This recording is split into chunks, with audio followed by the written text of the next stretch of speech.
এতক্ষণ দেখা হলো, বন্ধুর সাথে তো বেশ কয়টা ছবি তুলুন আর ভিডিও করে রাখুন।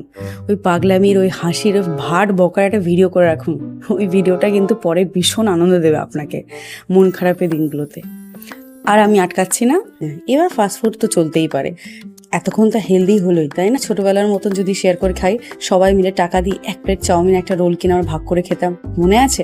তখন অত ক্যাপিটালের স্বাদ হতো আমাদের ছিল না, সবাই আলাদা আলাদা করে খাবো, একটাকেই কিনে সেটাতে কি আনন্দ করে ভাগ করে খেতাম। তাহলে আজকে সেটা করা যায় না? আজ আমাদের কেনার ক্ষমতা, সাধ্য সব আছে, কিন্তু শরীর নেবে না যে।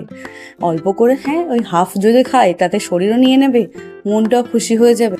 আর টাইম মেশিনে চড়ে বন্ধুর সাথে সেই ছোটবেলায় ফিরে যাওয়া যাবে, যখন অত কিছু সাধ্য ছিল না কিন্তু আনন্দটা ভরপুর ছিল আমাদের। আর আমাদের মধ্যে একটা বন্ধু থাকে যার কাছে সারা বছর জল আর ছাতা তো থাকবেই তার ব্যাগে, শীত গ্রীষ্ম বর্ষা সেই বন্ধুটাই ভরসা।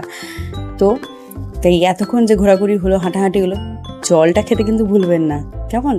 তাহলে healthy but not so healthy টাইপের একটা ফ্রেন্ডশিপ ডেট হলো। তো ফ্রেন্ডশিপ ডে তো একটা নয়, যেই দিনটা বন্ধুর সাথে আমি কাটাবো সেটাই আমার কাছে ফ্রেন্ডশিপ ডে। তাহলে ঝটপট এই রিলটা সেই বন্ধুকে শেয়ার করো যে তোমার পাশে নেই কিন্তু খুব কাছে আছে, আর যার সাথে এরকম একটা দিন তুমি কাটাতে চাও। তাড়াতাড়ি পাঠাও ফ্রেন্ডস। তাহলে আজ এই পর্যন্তই, আজ আসি।